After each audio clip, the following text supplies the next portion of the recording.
Hi everybody.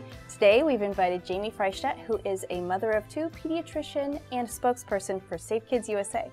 Welcome, Jamie. Thank you so much for having me. Safe Kids.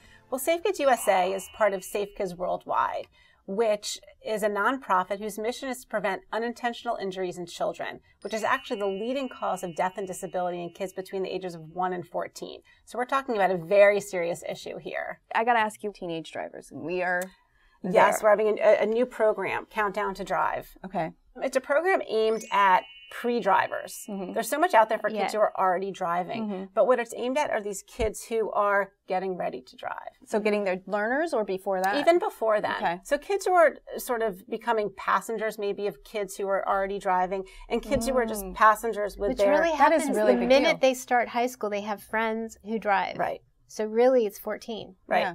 And this program Right is around really aimed between 12, 13, 14-year-olds, really 13 and 14-year-olds, but 12-year-olds also. And what it's basically, it's creating a contract between children and their parents and establishing trust and establishing rules that are expected between a parent and their child before they start to drive. Smart. Because I know I have a friend who, you know, because when you have a kid who drives, they drive siblings. They will drive your younger kids to the different activities.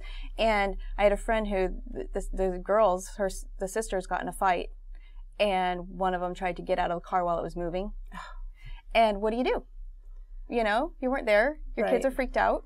I mean, there's so many scenarios of, you know, where teenage driving is just, it's dangerous, and there's a lot of deaths that occur. And if we can start talking to these kids at an earlier age, before they're actually doing it, hopefully we can establish safer habits and things that they will automatically do. So when they get in the car, you know, now for so long, people didn't wear seatbelts like they do now, but it's a habit. I mean, I can't even imagine. I feel naked if I didn't have my seatbelt on. So what we want to start doing is, you know, when everyone has cell phones now and they're texting, you know, now, and unfortunately, and it shouldn't be the case, but people text when they drive and they're talking on the phone.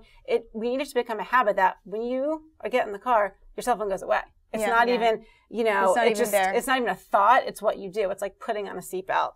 So there's little things like this. You know, you can't have distractions, all these different things that we're trying to create habits we have to remember, we set the example for our kids too. And if we are doing it, if we are texting and we are doing these things. Can I tell you hit it right on the nose? Yeah.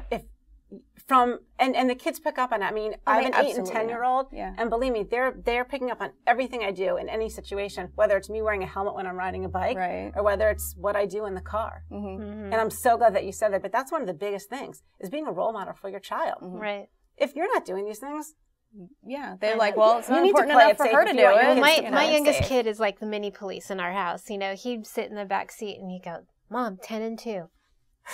You know, both hands on the wheel, Mom." Yeah. You know? I love the little And then kids, he always looks at the speedometer, you know, and he's like, "Okay, Mom, speed limit's 30. You're going 45." Right. You know. Well, you know, with teenagers in the car though, for me, I have a setup now where we get in the car, I hand my phone to whichever of my teens is sitting in the front seat, and I say, "Please text Daddy that blah blah blah." I don't text; I have them do it for me, and so hopefully that's setting up this kind of expectation where part of being shotgun is you've got phone control, and the driver doesn't do it. Right. Also, as you become a teenage driver, you also want to avoid sort of those other distractions in the car, because that can lead to increased accidents. So even making maybe in a rule, like a rule for the car, like in my car, you know, there is no texting, there is no loud music, there is no talking on the cell phone, because if you're the driver, you're going to just be paying attention to all this chit chat and what's going on. So really focusing. I mean, driving's serious business. Yeah. Driving around, whatever, 10,000 pounds of steel. Right. I agree. Thank you so much for joining us today. This has been great information, and the organization Safe Kids USA is fabulous. Excellent. Thank you so much. It's been great being here. Mama, don't you know you can't